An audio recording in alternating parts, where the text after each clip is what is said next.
घुंघराले बाल। राइना बचपन से ही खूब सुंदर थी। उसके लंबे लंबे घुंघराले बाल से हमेशा उसका चेहरा ढका रहता।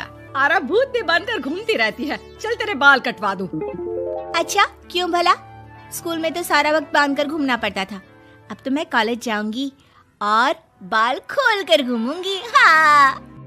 अरे ये बाल देख रही है, ऐसे लगता है जैसे मधुमक्खी का छत्ता। खैर, घने घने घुंघराले बालों से राइना सुंदर तो लगती, लेकिन उसे संभालना उसके लिए बड़ा काम था।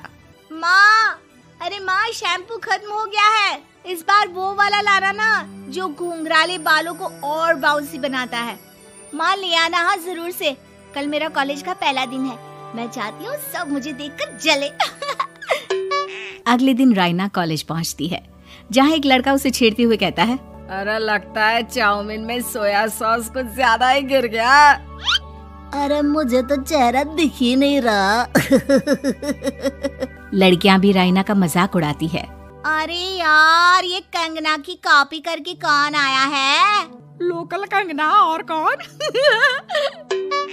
राइना को सभी पर गुस्सा आता है, लेकिन वो कुछ नहीं कहती। स्कूल में तो बाल बंधे ही रहते थे, लेकिन कॉलेज में राइना एक लड़की से कहती है, हाय, मेरा नाम राइना है, मुझे आर्ट्स डिपार्टमेंट में जाना है।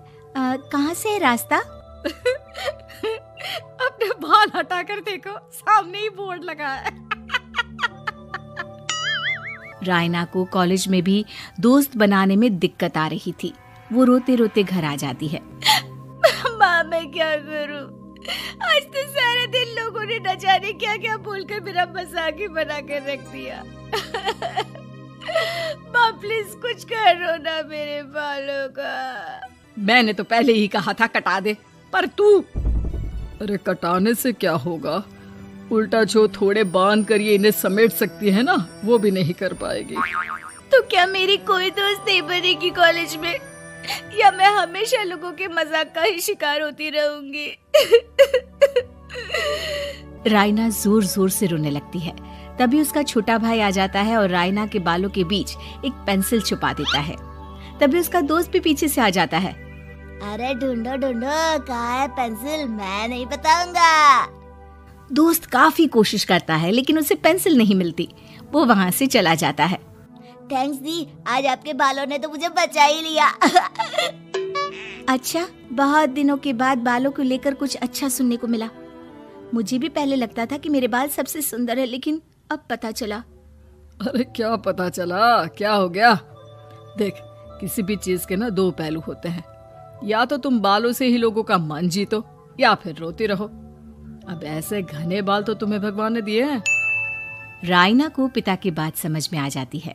वो सोच लेती है कि जिन बालों के कारण वो कॉलेज में एक भी दोस्त नहीं बना पा रही है, उन्हीं बालों से वो दोस्तों की लाइन लगवा देगी। अगले दिन कॉलेज में डेस्क में राइना बालों को आगे कर लेती है और लोगों को लगता है कि राइना का चेहरा पीछे है, लेकिन राइना घने घुंघराले बालों को हटाकर हंसने लगती है।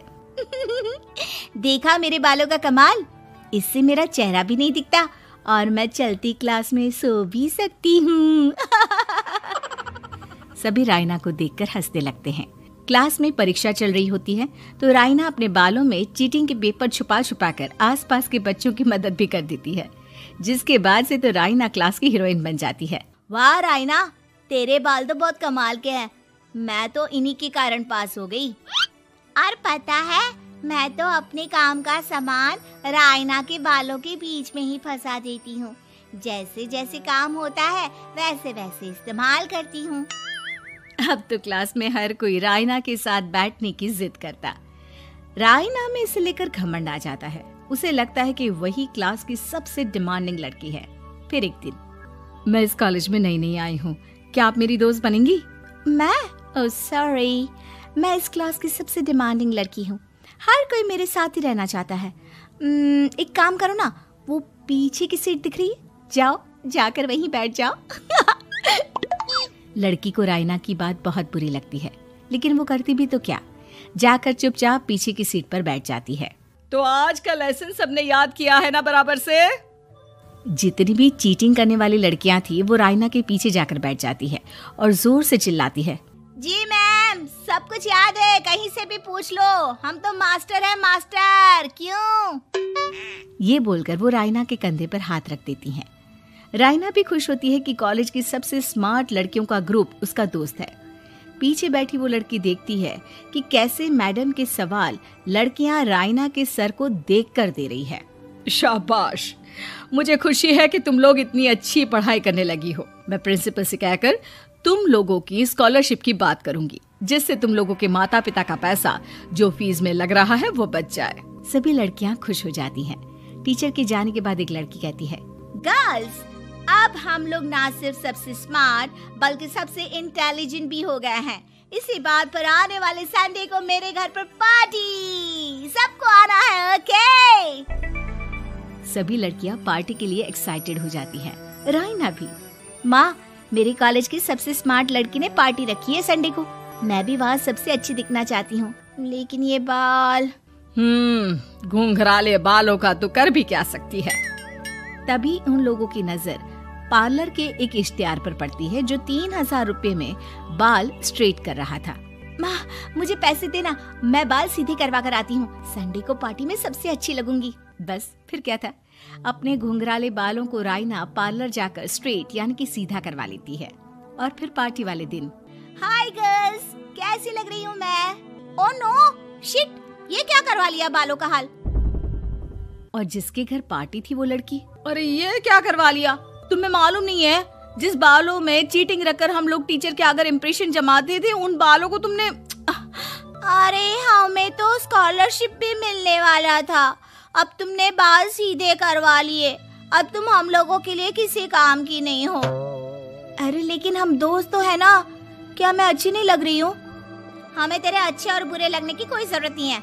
हम लोगों को तेरे बालों से फायदा था, अब वो नहीं है तो हम तेरे दोस्त भी नहीं है। जा जाकर बाल वापस घुंघराले करके आ, तभी तो हम लोगों की दोस्त बन सकती है। रायना रोते रोते घर आती है और माँ को सारी बात बता देती है। माँ, ला पैसे दे, मैं बाजार जाकर बाल ठीक करा के आती हूँ। लेकिन माँ, मुझे ये बाल बहुत अच्छे लग रहे हैं, काश ये बाल मैं पहले ही सीधे करवा लेती। देख बेटा, पैसे तो मैं तुझे दे दूं, लेकिन वैसे बाल करके तू फिर ऐसे दोस्त बनाएगी जो तेरे साथ मतलब के लिए जुड़े हैं। लेकिन इन बालों में तू ऐसे दोस्त बनाएगी जो तेरे साथ जीवन भर का साथ निभाएंगे। रायना को माँ की बात समझ में